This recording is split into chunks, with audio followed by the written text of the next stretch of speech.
Hi, my name is Allie, and this is Jimmy, and today we are going to be demonstrating how to do bandaging. Now, one must understand when doing bandaging in the wrong hand can be very damaging to the horse. Bandaging is not for reducing swelling, but to prevent it from getting any bigger than what it already is. When bandaging a horse wrong, you can either cord a horse or you can bow a tendon. Today I'm going to start out with the polo, and the polo's main use is really just for its looks. A lot of seats will have it for not even protection or anything like that. It's there just to protect the fetlock if it does anything. You do not want to turn out a horse in polos. You don't want to use them in wet or soggy conditions because they can get wet, loose. You do not want to get them too tight, too loose, because they can fall off and get wrapped around your horse's legs. Yeah. And now I'm going to demonstrate. For safety precautions, normally you do not want to be on the ground on all four legs. You want to stay either on your back of your heels, or as some people get older, they will have at least one knee on the ground. You want to at least have one foot underneath you at all times. So when doing the polo, I just kind of want to let them know that I'm here. And when I do the polo, I want to start from the inside of his cannon bone and work his way out and back. And so, depending on the horse and on its legs and the size of the polo, you'll kind of understand where you need to start the polo at. If you have a longer polo, you might start up higher. If you have a shorter one, you might start down lower. So I'm going to start right in the middle and just work my way around. And usually you want to do at least one lap first just to secure the first.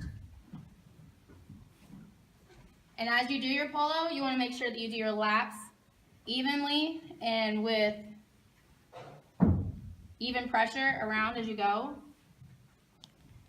And being that majority of polos are for aesthetic reasonings, that you want to keep the layers nice and even. And when you get down to the bottom by the fetlock, you want to start your V. So you want to do a sharp and go right back to the ear gut. Work your way around and then come straight up. So you have your E right in the front. And then work your way back around and even it out, and then do even laps as you work your way around, keeping pressure and evenly. And when you get to the top, you want to stay below the knee.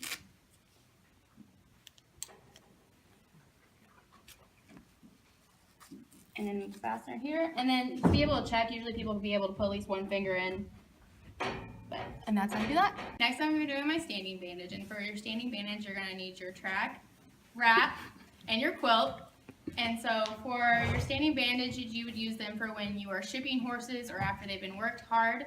They are not used to reduce any swelling, they're used to prevent swelling, and they are used for protection and are used for minor support. So when you go about doing your standing bandage, you want to start by doing your same safety skills that you did when you were doing the polo. So you want to let them know that you're here and just come down and make sure you stay on one foot at all times when you kneel down.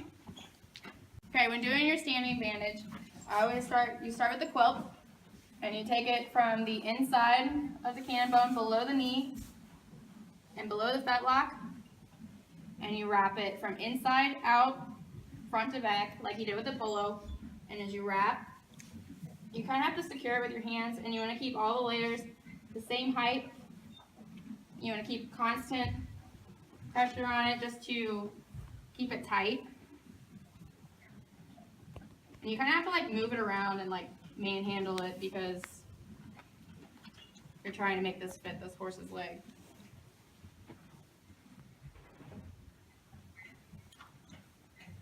And you want to make sure there's no creases in the quilt that could cause the horse to bow a tendon or cord itself. So once you do that, you take your track wrap, and you can start in the middle, you can start at the top, you can start on the lower, it just depends on how big your track wrap is. And you just wrap down. And you want to make sure your fabric is smooth, not having any creases or wrinkles, because this can also cause the horse to have dispersed out pressure along its leg, which also can cause the horse to cord. When you get down to the bottom, you want to have about a 1/2 inch, 3/4 inch of quilt showing. Whoa. And then when you get there, you want to work your way up, having even, smooth layers, because again, you don't want anything, have one area have more pressure than the other.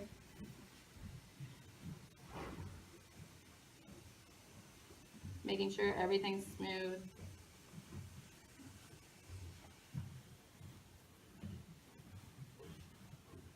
On the top, you're going to do the same thing. You want about a 1/2 inch. And normally, a lot of our flannels here have some type of Velcro or some type of fastener that you're able to use. And when you do that, you're able to fasten it. Make sure everything's smooth. Another way you can fasten it is you can take tape, and you don't want to do a solid ring around it because that can also cause tension and some kind of one pressure in one area. So you can do a spiral of tape around the top of the leg. Usually you do about 3 laps around it. Now I'm going to show you how to do a wound bandage, and for your wound bandage you're going to need your normal things that you would need for a standing wrap. You're going to need your quilt, your track wrap, you're going to need your loose roll gauze, your non-stick pad, and then for today I'm just going to use some petroleum jelly just to show you guys how to apply the ointment that your vet would use or recommend. I'm going to start by taking my non-stick pad and sticking it in my said ointment, or for this instance petroleum jelly, so I don't cross-contaminate. And then you're going to take that, let them know you're here, you're coming, and you're going to put it on your said wound. For this instant will be on our cannon bone. And then we're going to take our loose roll gauze, and the purpose of this is just so that we can keep it secure. We're going to put it in the inside out like we do our normal ones. And this helps keep debris or anything that we do not want near the wound away from it. And this also, we want to kind of try to keep as best as smooth as we possibly can. And we don't want it tight by any means either. It's just to secure it.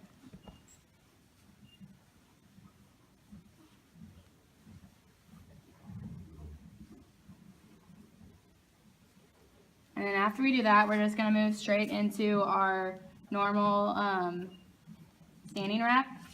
So we'll take our quilt and do it from the inside, below the knee, and below the fetlock like normal, rolling tightly with consistent pressure,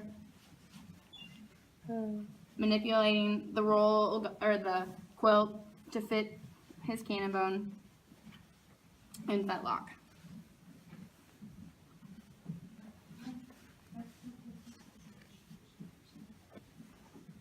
Then we're going to take our track wrap and roll from the inside also.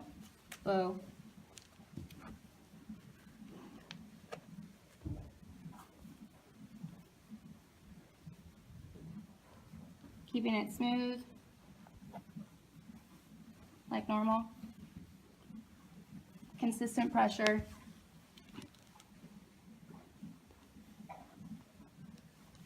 We got to remember that not to do anything that would cause the horse to cord its leg.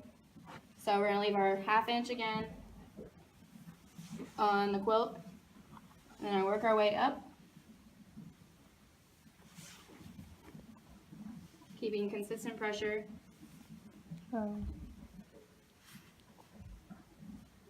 Making sure everything is smooth and there's no wrinkles.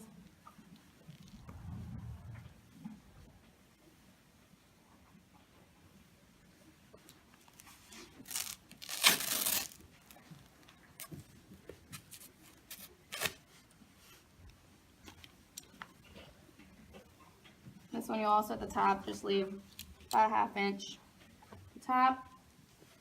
Check tightness. And this one also you can use the masking tape and do the spiral wrap around the top to secure it also if you do not have a Velcro fastener. Next I will be demonstrating how to do the stack bandage. And with the stack bandage you're going to need a short quilt and then a taller quilt, and then we like to use a shorter track wrap versus a longer track wrap when doing the wrap. And then you're going to need elastic on. And yeah, now stop it. When doing your stack wrap, you're gonna start by doing your base as a regular standing wrap, which is called our anchor phase. To do that, I'm gonna use my short pillow and my short track wrap. So we're gonna do, the only difference between this and a regular standing wrap is this is gonna be a lot lower below the fedlock, seeing that this is the anchor phase. So this serves as, since there's gonna be a pillow on top of it, it serves as an anchor so it doesn't allow anything to move.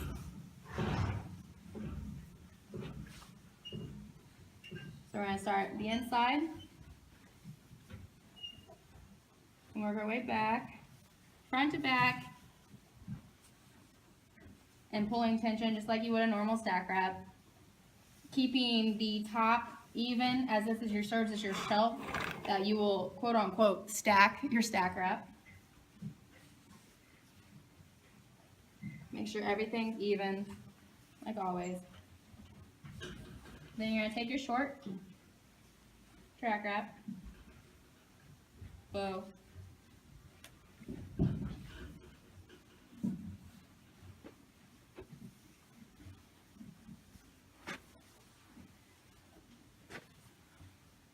and you're going to wrap it with consistent pressure, making everything smooth. So again, you don't quarter horse, and you want your 1/2 inch of quilt sticking out at the bottom.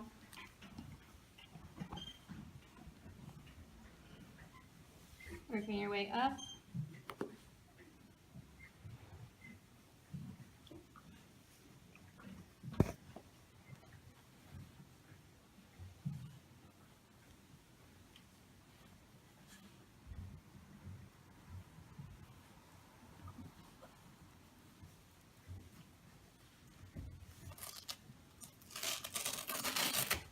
You're going to end with about a 1/2 inch on top, like normal. Make sure everything's smooth. You also can use the tape to do a spiral to secure this one. Next, I'm going to be doing the second phase of my stack wrap, and I'm going to take my longer quilt and my longer track wrap, and I'm going to do kind of how I would do a normal, like how I would do the start of the stack wrap, or started the standing wrap, but I'm going to do it right at the knee and stack it on top. I want to make sure it's very secure, and then I'm just going to wrap it like I would the bottom part. Make sure it's very tight and even pressure.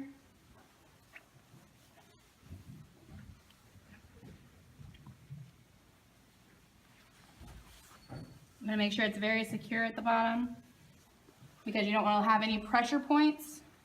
That's one problem that a lot of stack wraps have, is that they'll get pressure points on them. Then I'm going to take my longer track wrap, start on the inside.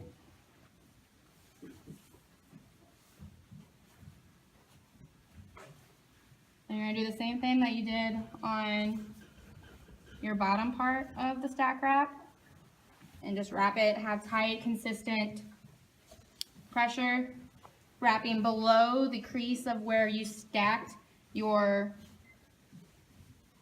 quilt. This allows for it to become the bandage to become more solid. And then you're going to go over your fastener or whatever you choose to do to help so they are unable to get the bottom part, your anchor, down off. And then you're going to work your way back up. The purpose of a stack wrap is normally for when they get a injury wound on their forearm of some sort. So this allows us to protect the wound while having a solid bandage. And then you're going to anchor it with your fastener. Make sure everything's molded, fitted. And then this top part, you can also take your fastener or your tape of some sort and do your spiral like you would do in the other ones. Your last part of your stack wrap is going to be your elasticon. And the purpose of the elasticon is you're going to put the top and the bottom of your stack wrap, and this allows so nothing of some kind of debris can't get inside the wound and rub and cause pressure sores of some sort. So to do that, you're going to need scissors to cut it, of course. And you don't want to do it any tight because it's going on the skin. And so you're going to do about 50-50, 50 on the actual wrap itself and 50 on the skin. So you're going to start on the inside and do like how you would the normal one.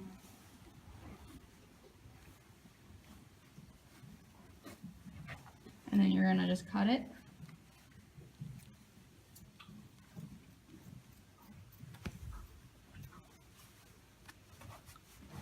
And then you're going to do the same thing for the bottom one.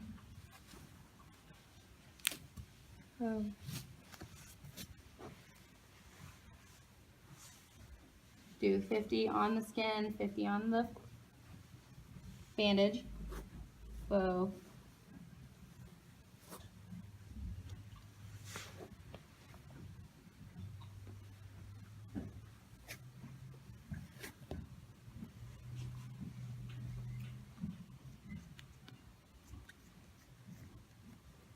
You want to just make sure that it's secure. I will be demonstrating how to do a foot bandage.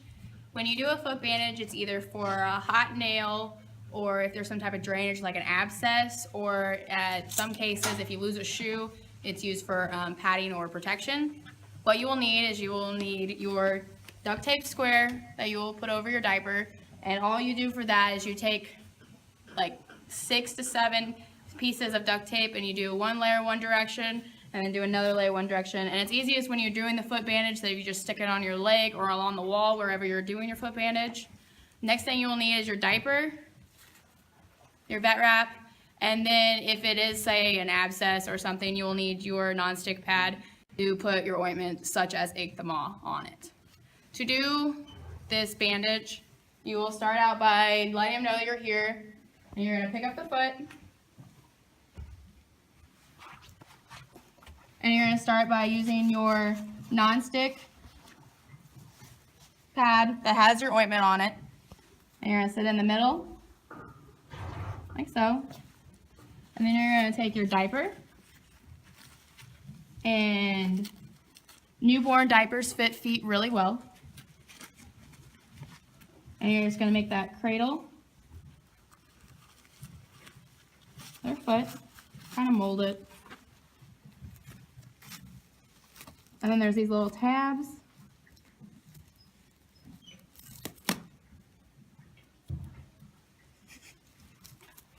So you're just going to sit there and you're going to mold it on. You're just making sure that it fits the foot and it covers the foot correctly. And then they take vet wrap.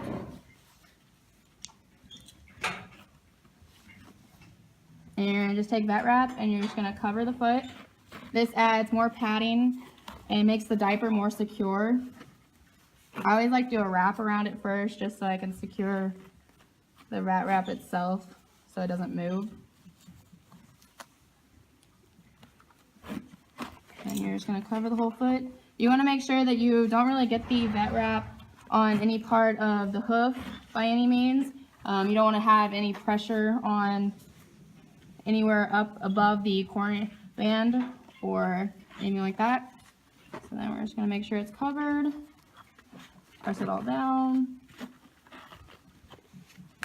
And that wrap usually tears really easy. So you're able just to tear it off, mold it. And then you're going to take your duct tape square. And these are never usually really pretty. So you just want to like center it. And this just kind of allows for all the water or any other liquid, debris, anything to stay out of it. So you kind of just press it around.